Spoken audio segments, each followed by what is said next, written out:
Hello, listeners, and welcome to the AfriWetu podcast, where we look to celebrate African history by telling our story. Thank you so much for tuning in. This is the third episode, so I'm very excited as we start to actually share our stories with you. Our hope is that it fills you with enough curiosity to go and do your own deeper research.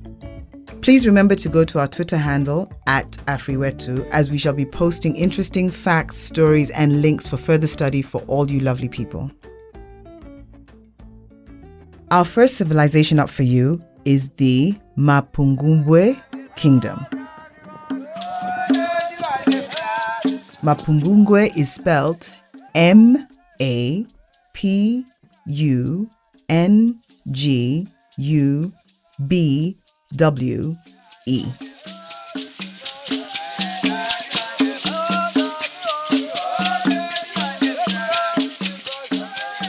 I chose it as it holds a special place in Southern African history, which I shall come to later in the show. But for now, sit back and enjoy.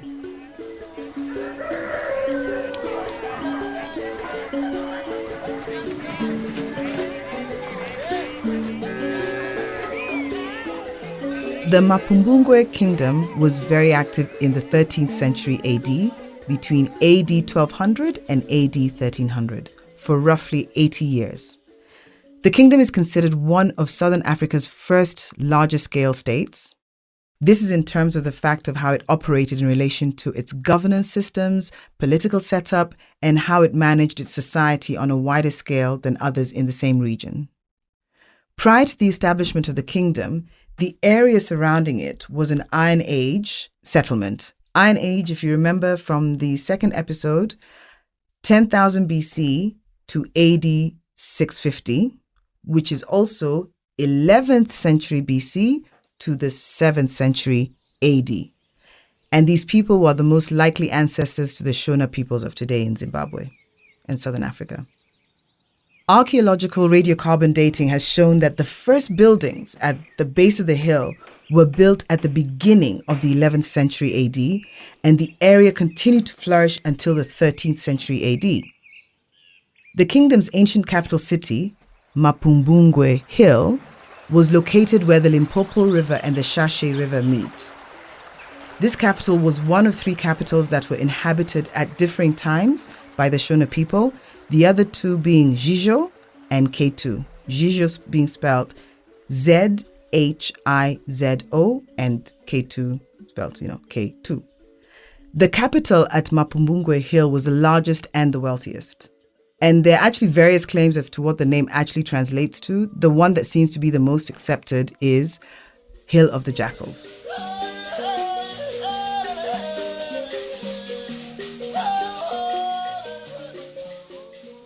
So, in general, the total population of Mapungubwe at its peak in the mid-13th century AD was around 5,000 people, and it was a really flourishing society.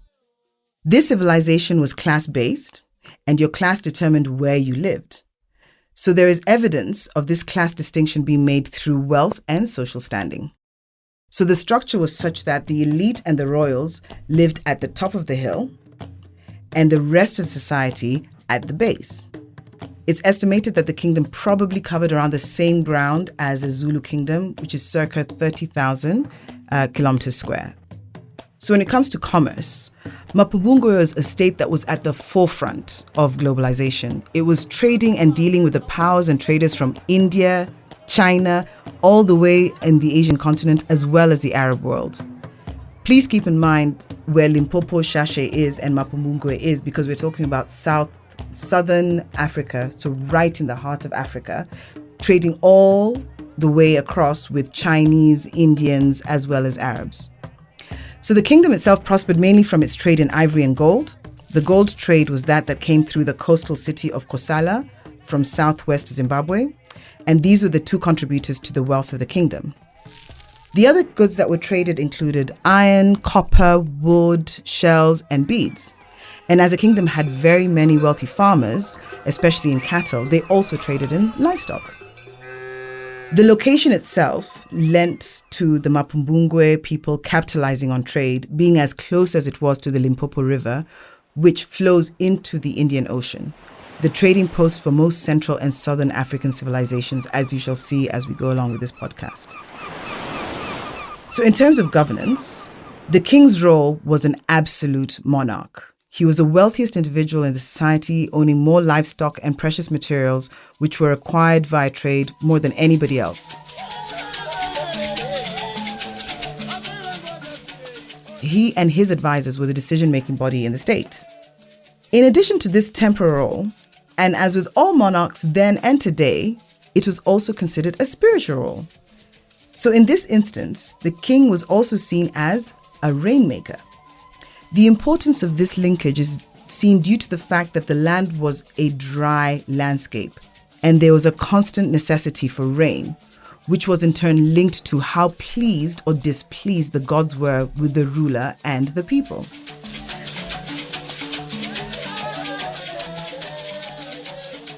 So this actually leads us nicely into some of the causes for the demise of the kingdom itself.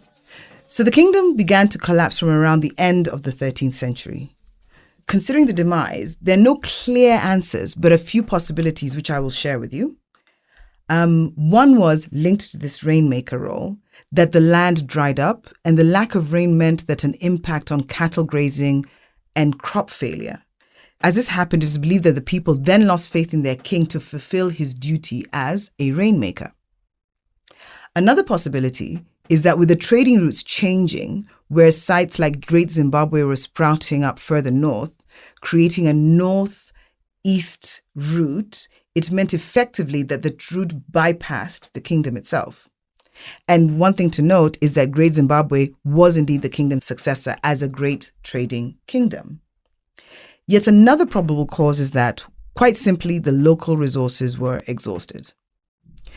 So what is clear is that as a result of all of the above happening, because all did happen, is what eventually led to political instability, a loss of wealth, and ergo, collapse. If you recall, I did say that this kingdom has a special place in the Southern African history, so we're going to talk about its importance. So to start with, I would encourage listeners to read the article by John Giblin in September 16th, 2016, titled Meet the 800-year-old golden rhinoceros that challenged apartheid South Africa. That heading says it all, right? I will put a link to that article on the Twitter page. So the Golden Rhino and other gold artifacts were recovered in 1934 from a royal grave at the site of Mapungubwe. I will share a picture of the Golden Rhino as well on our Twitter handle. The artifact has very powerful symbolism, and despite it being small enough to be held in the palm of your hand, it was created in the 13th century and it bears witness to a wealthy, powerful, and sophisticated kingdom that predates by centuries European settlement. This then presented, and I will quote directly from John Giblin's article, a challenge to the colonial and apartheid ideologies that supposedly justified European settlement and white rule. And, to quote again, as I genuinely can't think of a better way to say this, and the emphasis is mine, this included the historical construction that South Africa was not populated when Europeans began to settle there in the 16th century. Guys, let that sink in for just a moment before I continue.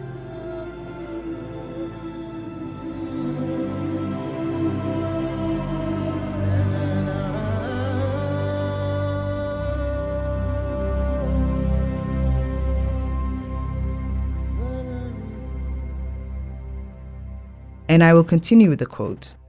And that black South Africans only arrived at the same time and only occupied a relatively small area of the country, leaving the remainder ripe for white settlement and ownership. John Giblin goes on to point out, by contrast, the pre-colonial sculptures demonstrated that black South Africans had occupied the region for at least 1,000 years before the arrival of Europeans. Therefore, this artifact captures the essence of why Mapungubwe was a key kingdom, as it directly challenged the rationale for South African apartheid. Now, if everybody can just take a breath and let that sink in, I will come back to this in my summary. In 1999, the gold rhinoceros was designated a national treasure. The ANC appropriated the golden rhinoceros for a new South Africa and held it up as evidence of a Southern African renaissance before the arrival of Europeans. So, modern locations. So today, the Kingdom of Mapungubwe can be found in the Limpopo province on the border between South Africa, Zimbabwe, and Botswana, about 75 kilometers from Messina.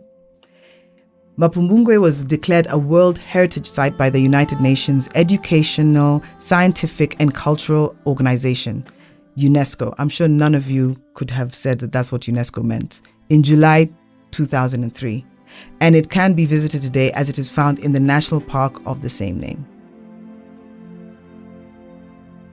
In summary, just as a context, in the 13th century, the other things that were happening when the kingdom was at its heights is Genghis Khan and the Mongol Empire was actually also at its height. So now let's get back to our Mapungubwe. So what I would like to say is, don't get annoyed about the fact that the apartheid government downplayed and effectively hid the golden rhinoceros and other artifacts that proved conclusively that there were settlements and kingdoms prior to their invasion. One of the pillars of AfriWetu is knowledge of our history. So instead, go investigate your history. It's no use getting upset if you don't act and educate yourself and others around you. Take the positive, which is that today we can access our history and we can get to share these with our generation and the next, making sure that such theft and silencing of our stories will never happen again.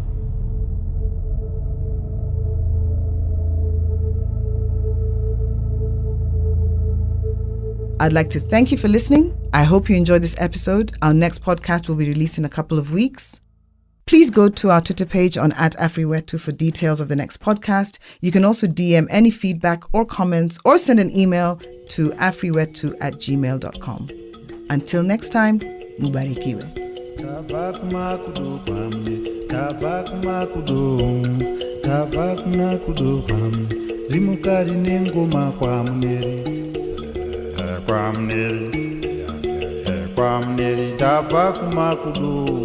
Rimukari nengoma kwamne ndonda na vamwe ndoendavo na vamwe ndoendavo na vamwe ndoendavo na vamwe kwamuneri ndabva kumakudo ndabva kumakudo ye ndabva kumakudo ye ndabva kumakudo ye ndabva kumakudo kwamuneri kwamuneri kwamuneri ndabva kumakudo